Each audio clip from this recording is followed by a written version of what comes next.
want to tell you, or Wanda, I want it to be about the people who have come on here, Father, because we love these people.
Welcome to An American Homestead, podcasting live from deep within the Ozark Mountains at an elevation of 2,200 feet.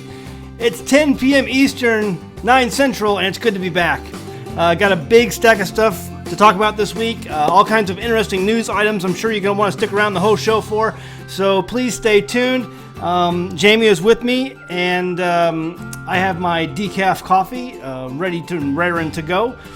And it's the Late Late Show on the Homestead Network. If you're interested in learning about awesome, amazing YouTube channels who are also into homesteading, you can go to thehomesteadnetwork.com, check out their show times, and find a whole list of amazing YouTube channels that produce the same kind of content that we do. So check it out at thehomesteadnetwork.com. For those of you who are interested in seeing our podcast, you can go to your favorite browser and search for MP3 YouTube downloaders and find a program, usually they're almost always free, that you can download and listen to your favorite YouTube channel in MP3 format, so that you can listen to this show and other shows in your car or when you're exercising, on your way to work, whatever. But those are out there. You just got to go to your favorite browser and search for YouTube MP3 downloader to listen to our podcast and just download it from YouTube. Listen, I want to go ahead and give a quick shout out to Deep South Homestead. Wanda was in the hospital, I think, the last 3 days or so with an apparent heart attack or heart troubles, chest pains, and it turned out to be not what they thought it was. And so just listen to their channel over there at Deep South Homestead. Wanda was on there, and Danny was on there giving, their story of what happened. It's always good to get it right from the horse's mouth, and so did that tonight. And so just giving, I know a lot of people are praying for them and hoping she's going to feel better. She's back home now and hopefully feeling a little bit better, but obviously really tired after being poked and prodded and, gone over like the hospitals do to you nowadays. So totally understand all that. But definitely in need of some rest and prayer and relaxation. So I know a lot of people out there are pulling for those guys, and they were really appreciative of everyone who came out of the woodwork wanting to help during that time. So we're paying attention, and our prayers are with you over there at Deep South. What did we do this week? Always ask me that. Well, that's right. That's the question. That's how we start the show off. Let's see. We did our Chickens Are Gonna Die video. That came out last week after the show, after last week's podcast, and that seemed to have gotten a pretty good reception. We talked about building a really good chicken coop because when the sun goes down out there, folks, the reality is anything and everything out there is wanting to kill and eat your chickens when the sun goes down. And so we did a whole video on making your chicken coop secure, and that video came out last week. We did a Berkey video. You did that. That was an awesome video. You got a lot of accolades from people who watched that. Yeah, everybody seems to love the Berkey. We certainly do, and it's served us well for many, many years. And if you're looking for a water filter, you know that we don't get any feedback or kickback from that. We just love Berkey. Yeah, we love Berkey, and they did. I mean, to be honest with you, I didn't mention this in the video. She didn't mention it in the video. They approached us about a year ago wanting us to be an affiliate. And I told them, after I learned all the details, they wanted us to carry some inventory and sell the products on our website. And I said, listen, I'm not interested in doing that. I said, I really believe in your product, but I'm not interested in becoming an affiliate. I just don't have the time. And so, but I told them I would definitely continue to promote their product because we've been using it for so long.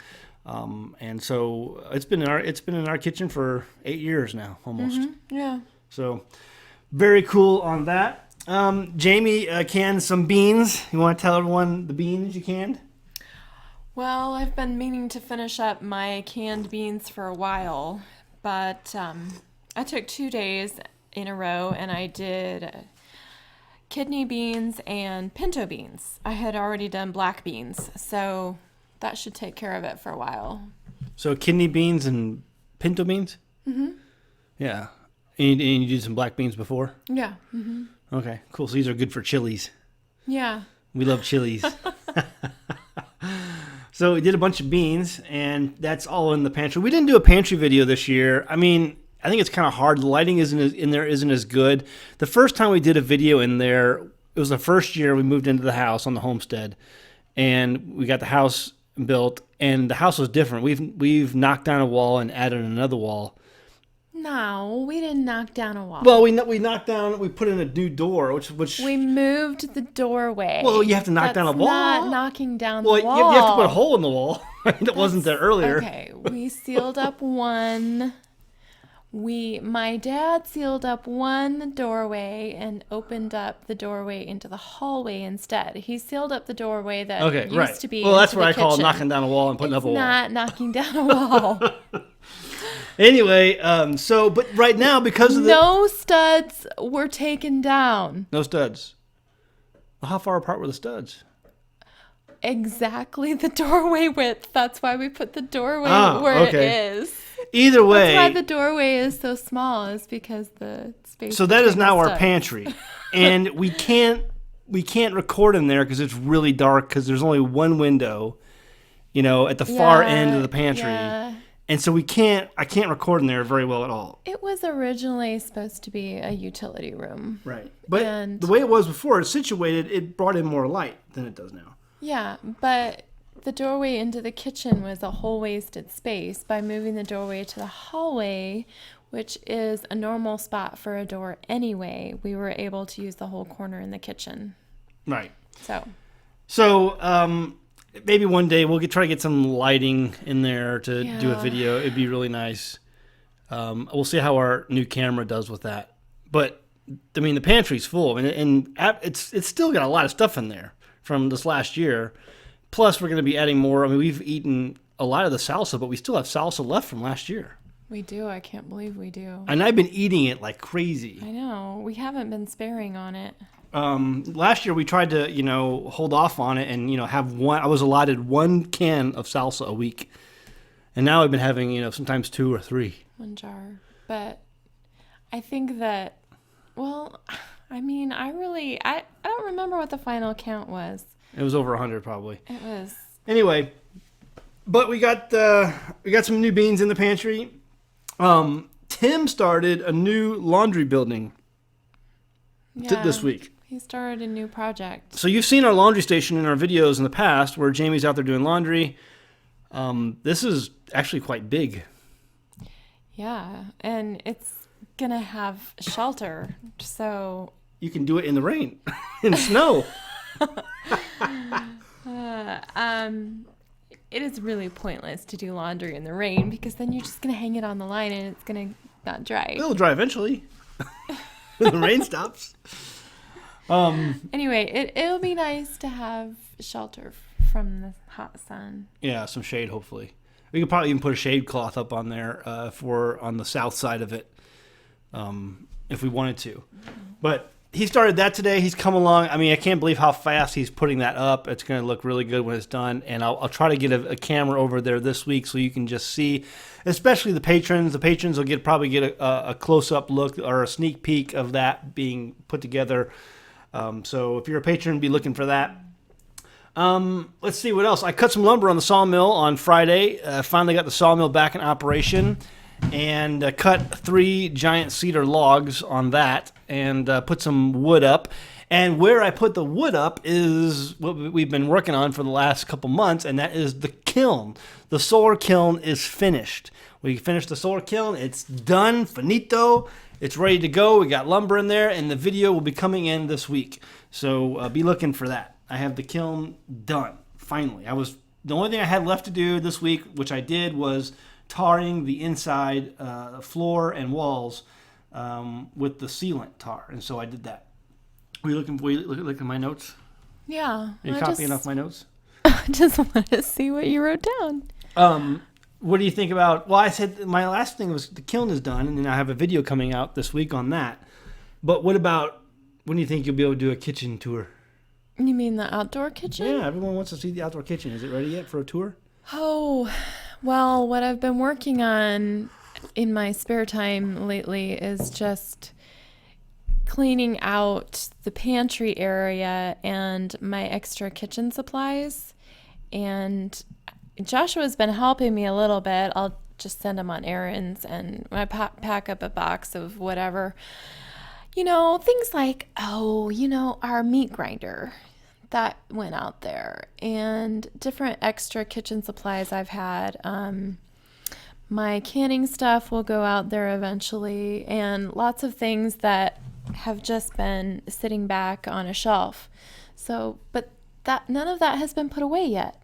It hasn't been put away in the outdoor kitchen, so I just have boxes sitting out there. So is it just needs to go on the shelves and the cabinets? Yeah, but I need to organize it all and get it put away. Okay. Well, maybe this week we'll get a chance to do that. I don't know. I don't think this week. Maybe next week. I'm going to try to work on it this week, but we're having company this week, and yeah, we have Passover this week. On Monday, patrons will get a sneak peek of that as well, probably. We have a little lamb. It's about 3 months old, weaned from its mother, and that'll be our Passover, and we'll do a video probably on that for the patrons. And let's see. I think that's about it. We had a busy week. I mean, it doesn't seem like it, I guess, but it was busy. Well, you didn't put on the list, but I was telling Zach earlier that because this week I was doing more and more research. I'm really kind of convinced, at least in my own health, that eating wheat is not for me. Any number of things, but digestion issues. But last week I wasn't on the show because I had a splitting headache, and really I never get headaches, but I had eaten some store-bought bread. I know. Store-bought bread? And I had a headache for 3, almost 4 days. It lingered on, like one of those really bad stabbing ones that you feel like any noise you're gonna die. Anyway, so I decided that wheat is not for me. And then Joshua has been dealing with a lot of asthma issues. Mild asthma. Yeah, but it's more than he can tolerate. He's coughing, trying to catch his breath, especially in the evenings. And so I decided to take him off wheat too and see how he did, because there was a lot of information online that was telling me that a wheat allergy can be attributed to, asthma can be attributed to a wheat allergy. Well, you said there were even studies out there and doctors who have linked wheat with wheat allergy. The allergy, with asthma. I forget what association it is, but some allergy association said that they think that wheat is linked to asthma. Anyway, we took him off wheat this week, and he's doing remarkably better. Like, I'm really, really amazed. Yeah, he did really good last night, and seems like he's doing really good right now. So, we studied this a while back where we looked at grain, and this was even years ago. We looked at this a number of years ago where we looked at wheat and grains, and the majority of grains that are available today have been so altered, either through direct GMO, genetic mutations that have been done in a lab, or just through all the different splicing that people have done, and ruining the grains. And so I don't know. My thing is I want to try different grains that are still pure. And so there's only a few of them out there. You learned about, what's it called? Einkorn? Einkorn. What kind of grain is that? It's supposedly, from what I understand, the most original wheat that we have in our world today. So then we have the variety of sugarcane that I grew last year. Remember, I grew a big old 1/4 acre of sorghum, and the sorghum did wonderfully. The seed heads did poorly. And I couldn't harvest any of the seed. I mean, there was actual mold growing on the seed heads. And it just was horrible, and I didn't want to keep it at all. And so I got rid of it. But the small batch of sugarcane that I was given the seeds by, it was a woman from Mexico, gave me these seeds and said, these are sugarcane. And so I grew a small patch of those. and they produced gigantic, big, beautiful seed heads, and the sugarcane was delicious. And so my kids enjoyed it. Jamie tried it, and she said it was just like that she had growing up as a kid, and when she grew up in Papua New Guinea. And so I'm going to try to grow a 1/4 acre, because I saved all that seed. I'm going to try to grow a 1/4 acre of that stuff this year, and I have seen lots of people online using that seed to make bread, make flour. And they say it's a gluten-free, allergy, free type of grain to make bread with. I'll be honest, like I have all these years looked at this gluten-free thing as a fad. And that's just honestly how I've seen it. Just because, it just seems like the next food craze, manufacturers jump on the bandwagon and put their products out to maybe try to make more money. Yeah, I mean, they put everything on gluten-free just thinking you're going to buy it because, I see some of the most ridiculous things marked gluten-free. I know. It's like 2% milk, gluten-free. I know. So that's where I'm coming from, you guys. Like, I am really leery of jumping on these food fad bandwagons. So believe me, this is not like something that I come to lightly, because we have been milling our own flour for years. Just as long as we've had the Berkey. I started doing that about the same time. Actually, I think we got the Berkey originally and the grain mill on the same delivery. Yes, but I had been milling flour using a friend's mill for a long time. Yeah, right. Remember, Yeah. she let me use that. It was probably a good year I was doing it before I even got my own mill. Yeah, the Whisper mill came later, but we got the Country Living. Anyway, so I've been making my own bread, milling my own flour for almost a decade, and it's not. It's something that I've always enjoyed doing. There's no flour in my house as of this point in time. I told Zach that it's Passover. Well, yeah. Oh, right. Okay, yeah, the flour, yeah. Wheat flour. Yeah, right. Yeah. But I told Zach, if Joshua and I can't eat it, I'm not going to make it for him and Caleb. I don't know. That's just where we're at with the flour right now. Yeah. Anyway, so we thought we'd bring that up because here's the alternative. We could, either try to investigate these things ourselves, or the alternative again is to take our kids to the hospital or doctor and pay for treatment that we really don't want him to go through, and have him take chemical medicines. Well, yeah, I mean, we've talked about that before too, and everyone knows we don't have health insurance. Right. So what is our choice? Take the kid to the doctor to get poked and prodded and allergy tested and all these things. To tell us a bunch of stuff we could probably find out on our own today on the internet. Or try some food elimination diets to see if that is causing the problem. Right. You can almost learn anything on the internet today, folks. I think, I was talking with my oldest son, Joshua, about college today. And, he's 10 years old and he's doing really good in school, and, he's reading like crazy, doing all kinds of stuff. And I'm like, I don't want him to go to college. I'm like, you can learn anything you want to learn today without going $100,000 in debt or even $50,000 in debt by going to school. Everything is at your fingertips online. You can learn anything, and a lot of it's for free. So, and you can learn it from multiple perspectives and opinions. So, I don't know. It's just something that we talked about today. Let's go to our first article. I got some really cool stuff. Last week, we talked about people leaving the cities en masse. And I think we talked about Chicago and why they were leaving Chicago. I think they listed Chicago as being like the number one city people were leaving in droves because of taxes, because of crime.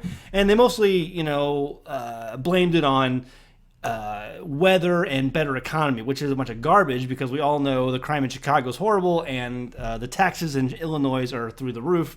And so this is by InfoWars, and links are always in the description below when we talk about articles.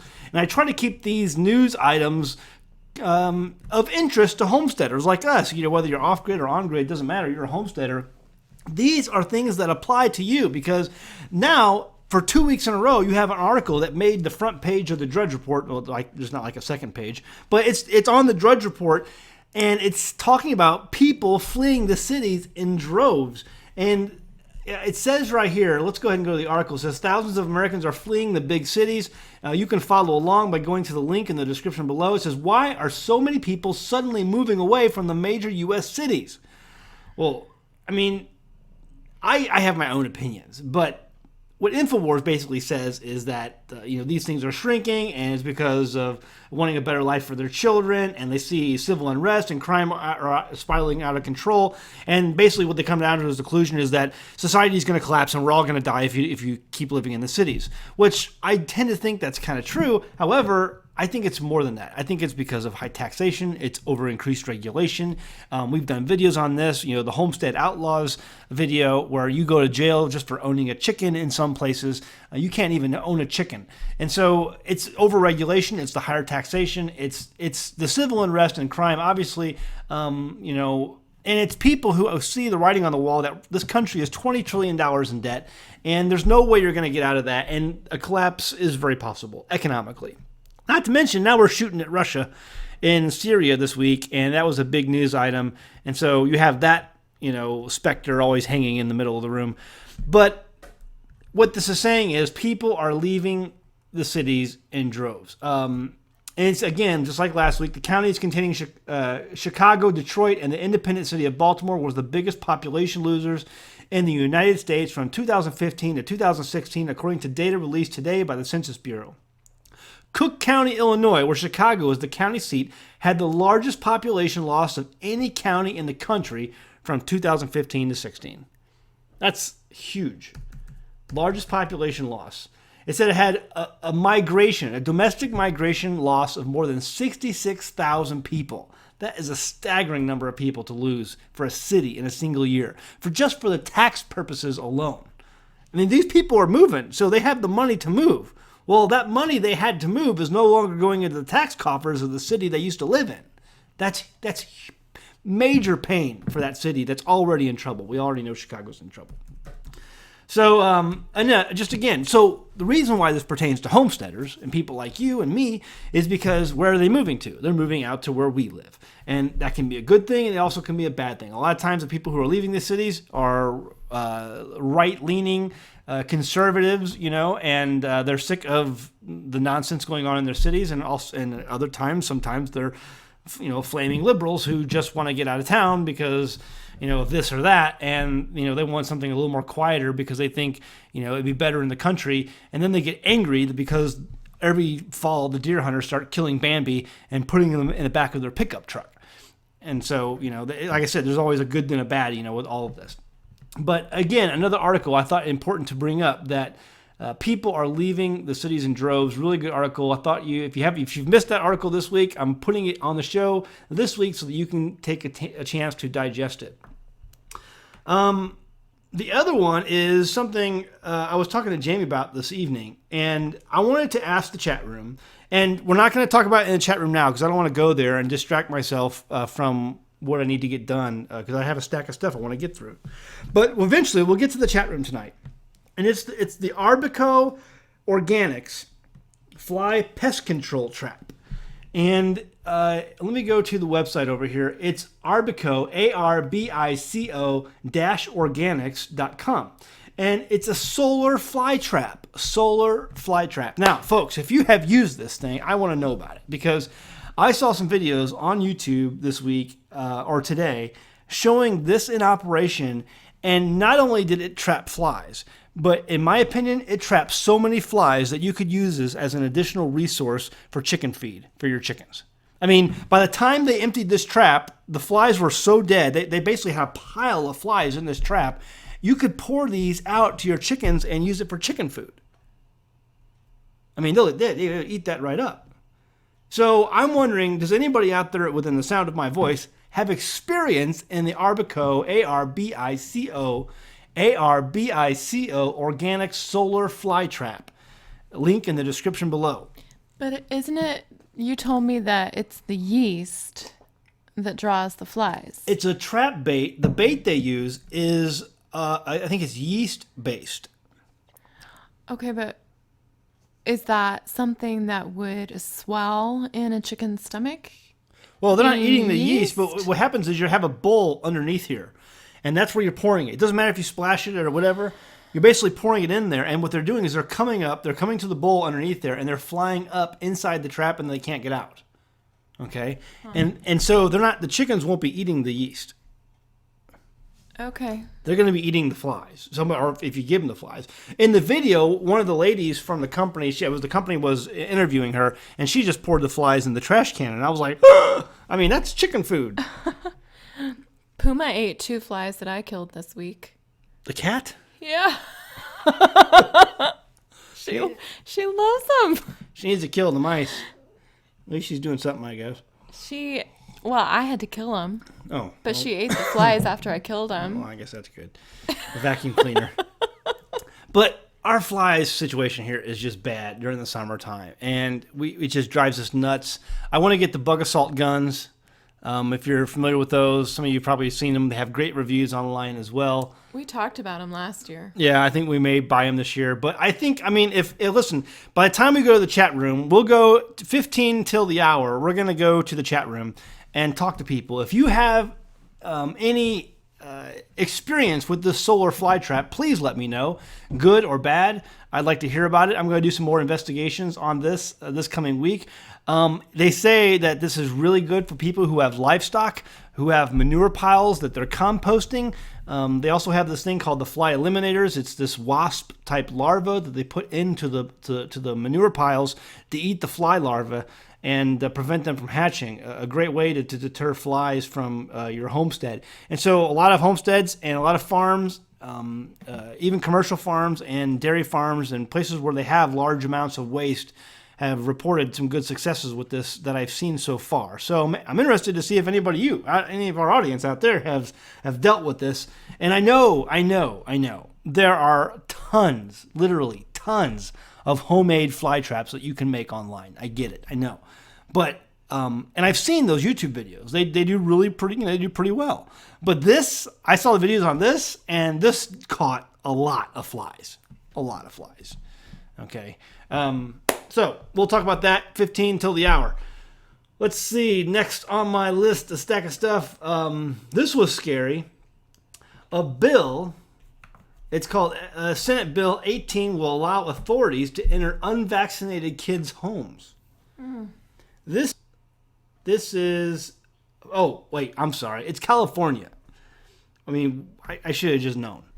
California has passed a controversial Senate Bill 18 allowing state authorities to enter unvaccinated children's homes in order to assess the child's safety.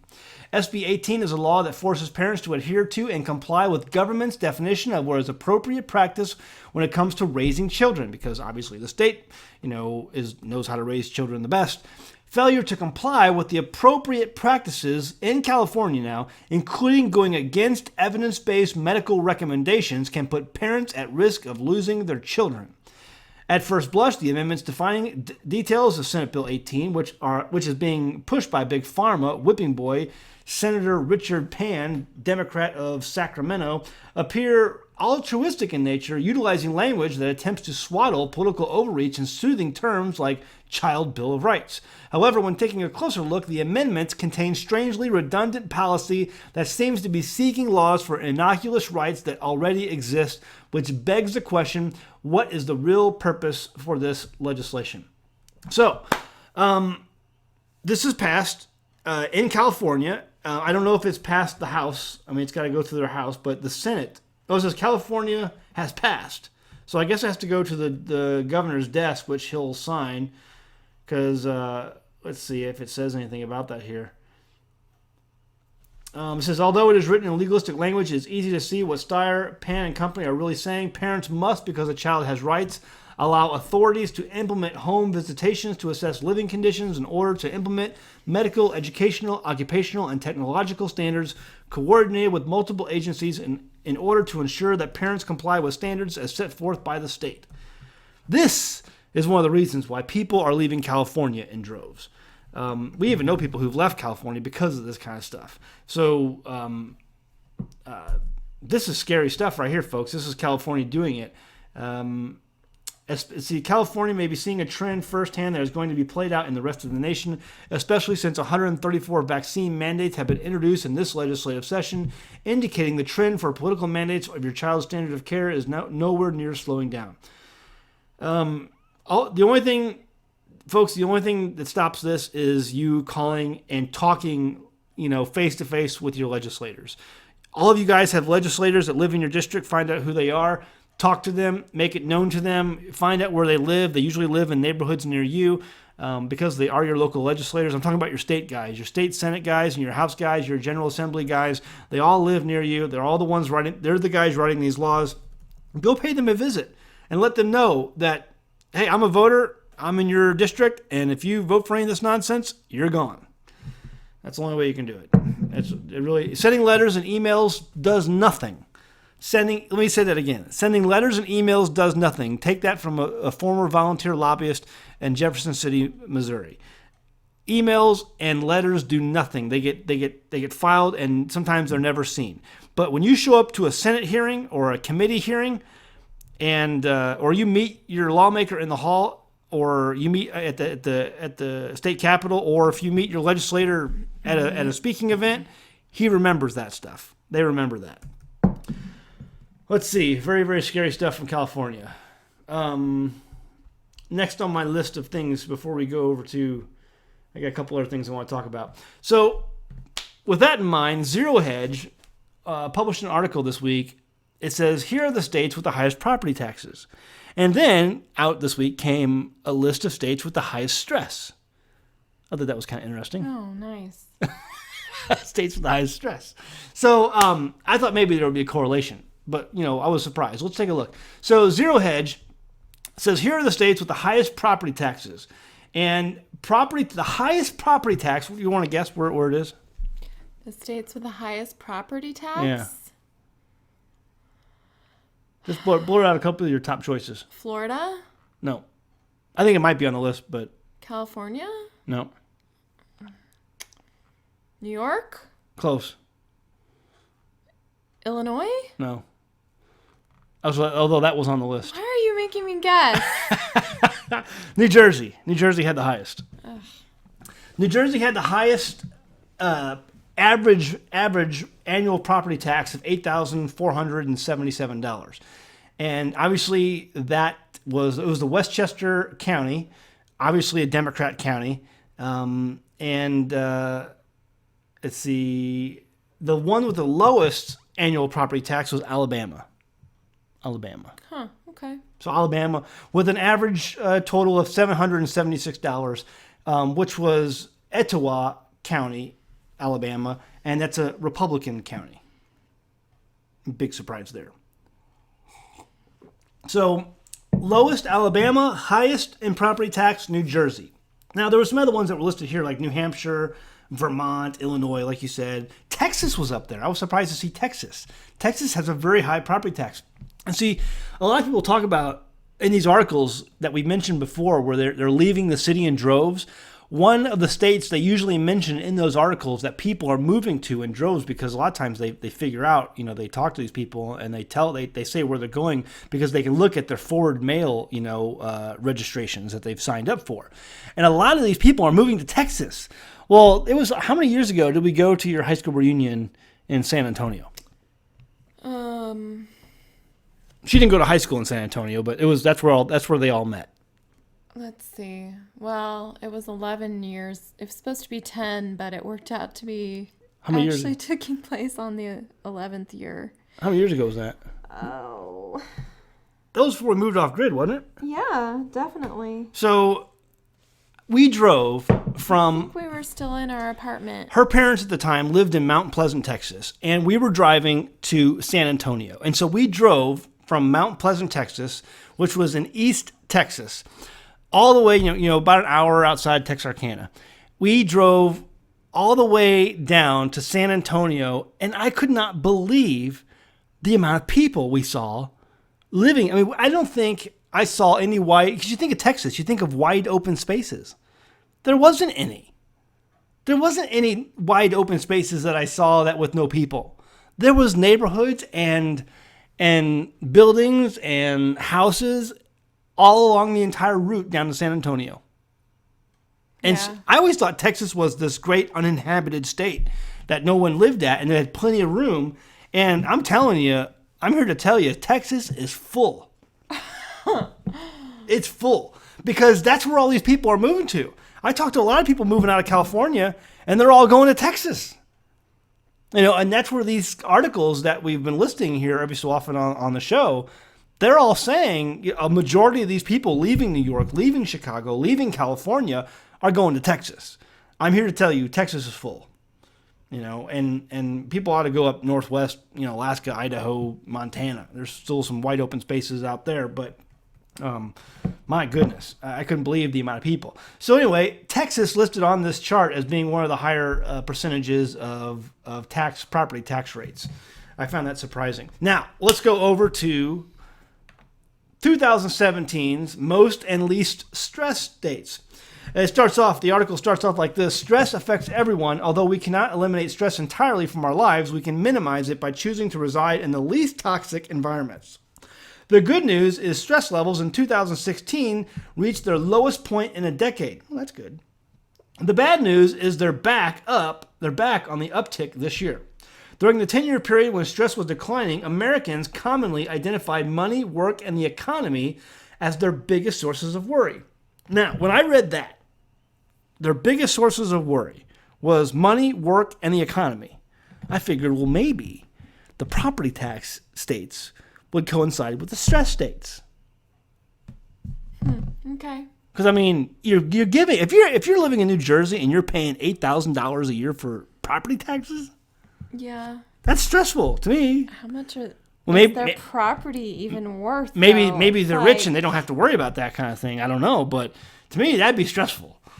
But how much did they pay for their property in the first place? If that's their property I tax. don't know.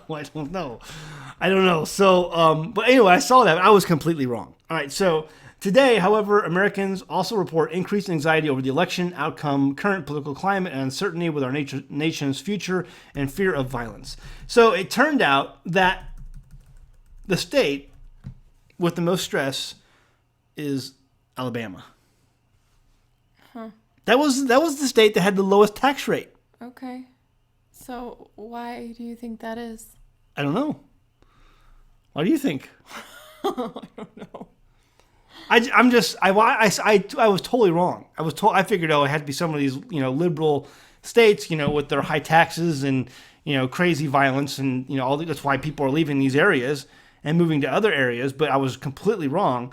Alabama, Louisiana, Mississippi, West Virginia, Kentucky, all of those are the top 5, and most of them are, southern states, not Kentucky, but even when you consider Arkansas is number 10, Louisiana, Mississippi, Alabama, Georgia, all in the top 10.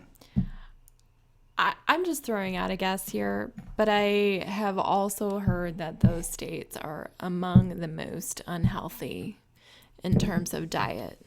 Okay, that's why people are stressed out. They're not eating enough veggies. Folks, you got to eat your veggies if you want to get rid of stress. Eat your greens. Oh, I mean, I don't know. I don't know either. But I know that the poverty level in Arkansas, Louisiana, Alabama, Mississippi, especially on the coast, the poverty levels are pretty high.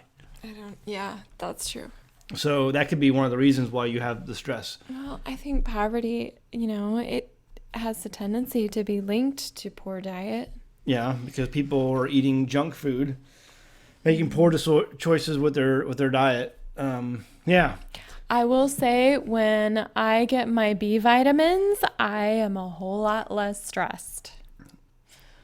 Yeah. I mean, it's B vitamins. Nutritional yeast is how I get my B vitamins, in case you're curious. Where would people be able to find that? I mean, Nutritional yeast? Yeah, but can they find that in regular stores? Oh, gosh. I'm assuming you could find it in any store that carries bulk food bins. And that's more of a thing for women, though, like B vitamins, right? B vitamins, yeah. So women's health out there, Tell the women who are listening right now, how do you prepare your B vitamins with nutritional yeast? How do you eat it? It's flakes. It's flakes. Yeah. You're not going to like what I say. Everyone turns up their nose when I tell them how I take my nutritional yeast. But it makes you feel better, right? I think it's good. It tastes good to me. I tasted it. It tastes okay. I think it tastes kind of like chicken bouillon. So who doesn't love chicken bouillon? I don't know, but people, I don't know. I've had many women turn up their nose. Anyway, I just use some warm water and I put a scoop of nutritional yeast in the warm water and I drink it. And it's like they're like real thin flakes, and so it just dissolves. Mm-hmm. Yeah. Yeah, I mean, it's not like a really clear broth, but it's drinkable. So if you live in Alabama and you're female, this is how you reduce your stress, folks. Nutritional yeast, get some. We get them from the local Mennonites. Yeah, our Mennonite store is amazing. They carry so many products that would be impossible to find in a small town. If you ever come through Huntsville, Arkansas, go through town and go through the Mennonite store. It's called the Pantry. You can find it in town. Huntsville Pantry. That's called the Huntsville Pantry. You can find it in town. Make sure to stop by there. You'll enjoy your stop. They make some good sandwiches too. I just wish they didn't sell pork, but that's a whole nother topic. Anyway, that's how you avoid stress. Alabama, you're really stressed out. Let's go ahead and head over to the chat room. We're about 2 minutes earlier than we usually go to the chat room for. And let's see. Pop-out chat. I just pulled it up and I see Rain Country Homestead says that men need it too. Is that true? Do men need nutritional yeast too? Yes. Mm-hmm. They should be getting B vitamins I get B vitamins, don't I? The thing to me is that... Oh, well, I was just going to say what I think. Because... Tell them what you think. If as a woman who doesn't get enough B vitamins, she's a little emotional roller coaster crazy. So you know that we women have a tendency to do that anyway. No, it's crazy. Stop. But I think that B vitamins really helps us even ourselves out because we need it hormonally. Rain Country Homestead says she puts it on her popcorn. I tried that, and I'm sorry, I'm just a purist. I can't. It wasn't good. I thought that it fell off the popcorn, and to me, it wasn't. I take some every morning. Now, I don't know. I've never taken nutritional yeast throughout the summer. We never tried putting the nutritional yeast actually in the popper with the coconut oil when we made it. We could try that. I guess. All right. Yeah. Well, we'll have to try that again. But we tried it one time. I didn't like it. But we'll have to see. You have anything else to add on the nutritional yeast? Get some. Right. The flakes. It's the flake kind. Is it coming any other way or what? No. Mm-mm. It just comes in flakes. Let's see. Mr. Rain says, as a woman, I don't get enough B vitamins. I thought Mr. Rain was a Mr. I don't, As a woman, I don't get enough B vitamins. I think he's supposedly a little silly, right? Mr. Rain? I don't know. Seems like I've read that on here before. Someone had Peoria dude wants to know how's the morel hunt going. I pulled out another dozen on Friday. Yeah. Uh-huh. Yeah. So I came home Friday afternoon with about another dozen morels, but they're all blacks. I found one white. That's kind of disappointing. I was hoping to find more than that, but the white I really would like to find more mushrooms, more white morels. I'm finding all blacks, so it's kind of disappointing. But anyway, folks, hey, listen, if you want to ask a question, put it in all caps. We will try to answer them, but if we miss your question, please post it again until we do answer it. So we'll try to get to all the questions that we can. Put it in all caps, and that's how we'll see it. We can see it easier when it's in all caps. Anyway, Do they have a website for the pantry? I don't think so. I don't think so. I tried to find a website a few months ago. Yeah, they're not. I mean, they have smartphones. I've seen them have smartphones. Yeah, I but don't know. They drive cars. They're Mennonites, so they're not Amish. Right. But I can't imagine they would do any mail order business. Yeah, they don't do stuff like that. You have to come into their store. Do you fish? Yes, sometimes. In fact, I'm going to be at some point here soon. A friend of ours who we befriended when we moved on the homestead in town, he stocks a fish lake nearby, and that's how he's able to fish there. The owner lets him fish there because he helps stock the lake. And so he asked me if I wanted to put anything into it soon. So I'm going to be buying some fish. I'll be putting in a little bit of money to help restock that lake. And last time we went fishing, I brought home, I don't know, like 20 bluegill fillets that we caught that day, me and Bob. 20? Yeah, we did a big fish fry. I don't remember that many. Yeah, it's like 20. I thought it was like half a dozen. Well, half a dozen means there's a fillet on each side of the fish. So it was about 20. Half a dozen fish. Or a dozen fish, but it was like about 20 fillets. Okay. So so we're gonna be going back fishing. Maybe I'll do a video on that. He's a great guy. I would love to get him on video at some point and just have him talk about his life and working the sawmills and some of the things that he did, growing strawberries and things like that. I think he would be great on camera. So we'll have to. He's not very keen on that idea, but I'll see if I can convince him into doing it. I think it'd be great. But yeah, I do go fishing. I love bluegill and I love trout fishing, but there's no trout around here that I know of. Jamie, where do you get your head coverings? I make them myself. I made my pattern and I make them myself, but I copied them from several different ones that I had seen at a website called Garlands of Grace. So if you like them, go over to Garlands of Grace. A little bit pricey for me for what they are, but they're really beautiful. I know how to sew, so I make them myself. Somebody says, do you eat buffalo? I would love to eat some buffalo. In fact, I didn't tell Jamie this, but me and her dad went over to get some lumber, some reclaimed lumber at a place a couple towns over. And on the way there, we found a farm that has a bunch of bison on it. And I want to go back over there just to ask the guy, find out who owns the bison, and see if they'll sell any bison meat. I think that'd be kind of cool to get some bison steaks. Haven't we eaten that before? Not lately, not that I can remember.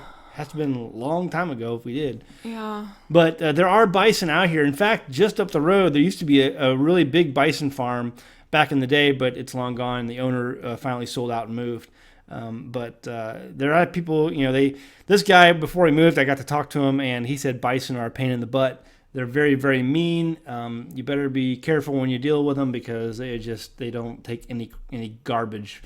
Then they'll kill you instantly. I mean, they'll kill you quick. If they're just mean to have.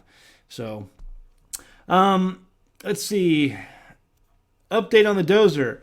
The shaft is. I have to get a shaft made, a 12 spline shaft, and it is in Tulsa. Getting the coupler and the shaft made.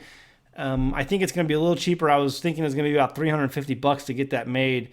And the guy, I think, called back and told Bob, who I just mentioned, because he's the guy who I'm buying the dozer from, that it's probably going to be a little cheaper than that. So that's cool. But I'll hopefully be getting that back here in the next week or so. Once I get the shaft and the coupler put back on the dozer, I can get that loaded on a trailer. I found somebody who can move the dozer for me, and we're going to move it up town to a shop. It's near Springdale, Arkansas, and they're going to work on it and do a couple more tweaks to it to get the thing in tip-top shape, because I don't want it running on my homestead when it's not in tip-top shape. I don't want to take a chance of it breaking down and then me not being able to move it. So I'm going to have somebody else look at it and correct a few other small things on it, and then we're off to the races. But it's going to be a little bit while yet before that happens. So I'll keep you posted for sure. Yeah, bison near Elkins. I've seen that place. That's right. Jan Partain. It's near Elkins, the place where we get our reclaimed lumber is a chicken place out there. I forgot. I think it's the road is 25 or something. Anyway, you go through Elkins, you go past the high school, and you make a left. And you go over a 1-lane bridge, and then on the right hand side you see the bison farm. So really cool. I'd like to go out there. I mean, Jan, or if you know anybody out there who's knows who owns that place, or know if they sell bison, let me know. I'd like to send me an email. Hopefully I'll see it, and I'd like to find out if they sell bison meat. They have bison meat Jan says they have bison meat at the farmer's market in Fayetteville last week. So it may be the same place. I don't usually go to Fayetteville very often. I think we go to Fayetteville maybe every 6 months or something. We don't go to Fayetteville very often. I think I go more than you do. Yeah. It's just kind of hard to drive up there. Will Jerusalem artichokes grow in New York? I would imagine so. I wouldn't know why they wouldn't. It's very hard to kill those things once you get them going. So if you can get some sunchokes or Jerusalem artichokes, they're the same thing. Try to grow them and see how they do. And I bet they grow in New York. I bet they grow just fine. Hen Feather Homestead says they do have a website. They do. Huntsville. It must be new. Pantry. Well, they have a Facebook page. Yeah, they have Facebook. Yeah. Huh. Website. Maybe it's their Facebook. Let me see. Yeah, it's their Facebook page. Yeah. Well, hey. Well, that's good. Yeah, great place. And is that the same? Wait. It doesn't look the same. Wait. No, this is. Wait, is this right? Wait. Well, click on that picture. No, I guess this is. Yeah, this is it. That's them. Yeah, that's it. Yeah, okay. I thought maybe it was Huntsville, Alabama or something, because people get that confused sometimes. No, that's them. Yep, that's right. Great store, great folks, and we like going there. So if you're ever going through Huntsville, please stop by and see what they're doing. Check out their store. I'm sure you'll find something in there you'll want to buy. Let's see. Mixed turkeys and chickens together. Got first 3 turkey babies today. I don't know. It's a good thing. I was always told never to mix your chickens and turkeys because they'll give the turkeys a disease. The chickens will give the turkeys a disease. Let's see. What else? How much do you can for 4 people every year? Well, are you only eating your canned goods? She's still trying to get me to eat the green beans and you guys, I think that answer is going to vary so much according to your family. For us, I think for the answer for everyone is can what you will eat, because if you don't, those things are just going to sit on your shelf, and eventually you're going to get so sick of it, you're going to throw it out so you can reclaim your jars, and then all that work will be wasted. I've decided this year that I may not even can pickles because nobody's eating them. It's frustrating to go to all of the work to can something when your family doesn't eat it. It's really frustrating. I know that my family loves salsa, so that's where I concentrate my efforts. Yummy. I can a lot of potatoes. I can most of our potato harvest. Last year, I purchased potatoes from Shalom Acres and canned some of theirs because they had a great big bumper crop. Because potatoes can really well, and everybody likes them. What's my other big thing that I can? Besides tomatoes and potatoes. I mean, we did jams, we did fruit. Yeah, we did all kinds of stuff. Fruit cans really well. I'm just saying, come up with the things that your family really likes. It may take some time before you realize what those things are and how they're prepared, because there's different ways you can things too. So, I mean, just figure out what those things are. When you go to the store, what are the things you're buying in cans? Because most of those things you're buying in cans, you can make on your own. Yeah. It's hard because you don't know until you try. I mean, I canned a lot of things that didn't turn out so well. And eventually I ended up dumping them out. But I learned. And all of those things that I canned that didn't do so well, I never paid for the produce. So, you just have to do it. Just do it and you'll get a good idea eventually. Speaking of Shalom Acres, they also were in the hospital the last 2 weeks, I think. And we've been praying for their new baby, Joel, was born. And they are happily home now and very excited to see their Facebook post and of baby Joel at home. And back where things can be hopefully getting back to normal again for that family. So we've been praying for them for the last 2 weeks and watching with closeness all of the updates on Facebook and getting lots of updates in our email for them. So check them out, Shalom Acres. I think they're a moderator here on the channel. So I know a lot of you guys have been praying for them as well. So thank you for that. But yeah, very cool to have baby Joel home. Hopefully we'll be able to get to see them here in the next couple weeks or so. Or next week, I think for sure we'll see them. Anyway, let's see. Someone asked about, what was it up here? Someone asked something. What was it at? I don't. I'm trying to find it again. That was a question I wanted. Oh, how do you improve soil? So, ways you can improve soil. Around here, we have rocky soil. We're in the Ozarks. And the way they do it is they clear the land. So let's just say you have some rocky land. If it's cleared, then they go ahead and sometimes they'll tear it up.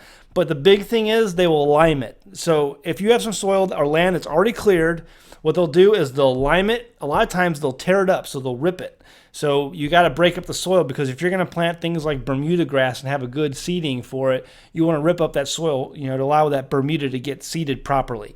So, but they'll lime it. That's the big thing. They got to put a lot of agricultural lime on the soil because, even though that soil is rocky and doesn't have, what appears to be good nutrition, there is good nutrition in that soil, but the lime will help that nutrition be absorbed by the plants that can grow there. And so you got to put that lime down initially to get that process going. And so, and how does nature do that by itself? Naturally, it's called a forest fire. That was something that happened all the time. And a lot of times, these forest fires, they're so destructive because they take out people's homes and they take out, infrastructure and buildings and things like that. But that was nature's way of starting growth over again. Was a fire. A fire comes through, it puts that natural lime down in the soil, it allows that nutrients to be taken up by the plants that come back alive that next year, and you have new growth that comes in. And a lot of old growth, timber and brush is wiped out by the fire, which opens up the forest, for things to live. So it's an amazing process, but we've hampered that by so many fire things, and that's why you have so many forest fires out west, because the environmentalists have just gone wacko, and they don't allow any of the controlled burns to happen anymore, which those forests desperately need to stay healthy. And so what you have, nobody comes through, there's no controlled burns, and now you have these gigantic, fire problems that come through and just destroy homes because we didn't, take care of the fire. Anyway, so that's how they do it around here. What they do, a lot of times they'll burn the soil if they haven't, or they'll rip it, or they'll lime it, especially they'll lime it, and then they seed it, and it doesn't matter how rocky it is. I mean, you're going to get grass to come up, and those cattle will move through there, and as they move through there, year after year after year after year, cattle or sheep or whatever, they're laying down the manure, the grass that's growing up is dying, and that's becoming soil, and the soil will gradually build up. But to get it started, they lime it. That's what they do. That's the big thing. They got to lime it. And a lot of times they'll rip it or and then they'll seed it after that. So we're about a minute out. Really enjoyed being here tonight. Let's see. How much did you lose in that last freeze? We all lost the apple trees. So Catherine lost their apple trees in the last freeze. Yeah, I went out and I saw my garden. I had some potatoes coming up, and I had some other plants coming up. The lettuces are all great, but some potatoes took a hard hit, and a couple other plants took some hits because of a freeze that we had last week. But hey guys, it is the way it is. I mean, it's the spring, it happens. But the good news is, folks, when you live down in the south in Arkansas, and even some places up north, we try to start things sometimes way too early. You guys can, start now or even in June or May. You can start your tomatoes seedlings. It's okay. You're gonna get fruit out of that. It's gonna be fine. Your pepper plants as well. It's okay to start a little early. People start early today because we have the technology to do so. We have grow lights. We have potting soils that we can buy and start things inside ahead of time. But it doesn't mean you have to. You can start these things late and be okay. All right, guys. Hey, listen, thanks for tuning in again this week. Had a great time with you. It's always fun to have you guys tune in and share our thoughts with you. We'll keep you updated. We got a lot of good stuff, a lot of good videos coming out this week. Stay tuned. Subscribe to the YouTube channel if you haven't already. And we'll see you next time on An American Homestead.